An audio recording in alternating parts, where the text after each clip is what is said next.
নম্বর কথা হচ্ছে এটা জনশ্রুতি আছে, আমার কোনো নিরীক্ষা নাই, জরিপ নাই। জি।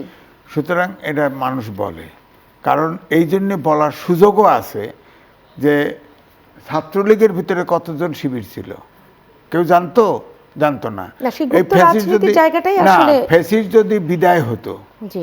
বিদায় না হতো, তাহলে কি এই শিবির দেখতে পারতেন ঢাকা ইউনিভার্সিটি? পারতেন না।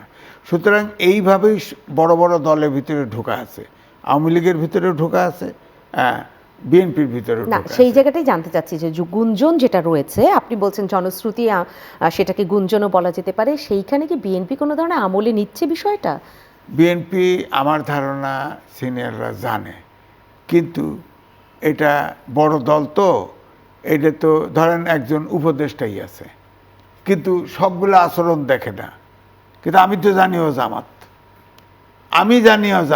কারণ আমি যদি বলতে যাই, আমি তো বিএনপির 2 আনার সদস্য না, আমি যদি বলতে চাই যে ও ষড়যন্ত্র করতেছে, ও বিরক্ত করতেছে, কিন্তু আমি তো জানি জামাত, তার হোল লাইফ স্কেচ দেখলেই জামাত বুঝতে পারবেন, কিন্তু দেখতেছে না তো, সে উপদেষ্টা তো, আমি জানি তো। সুতরাং এইটা বলা তো মুশকিল। আমার কথা হলো যে জামাত পলিসি হচ্ছে গুপ্তভাবে অন্য দলের ভিতরে ঢুকে পড়া, এবং তাদের সব জায়গায় এরকম গুপ্ত ঢুকে দেওয়া হয়েছে।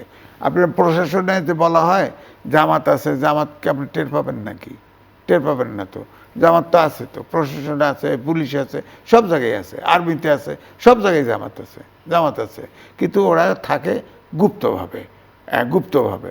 সুতরাং আমার বক্তব্য এই জন্য আমি বরাবর বলতাম যে গণতান্ত্রিক রাজনীতিতে কোনো গুপ্ত রাজনীতি যারা করে তাদের রাজনীতি করতে দেওয়া উচিত না।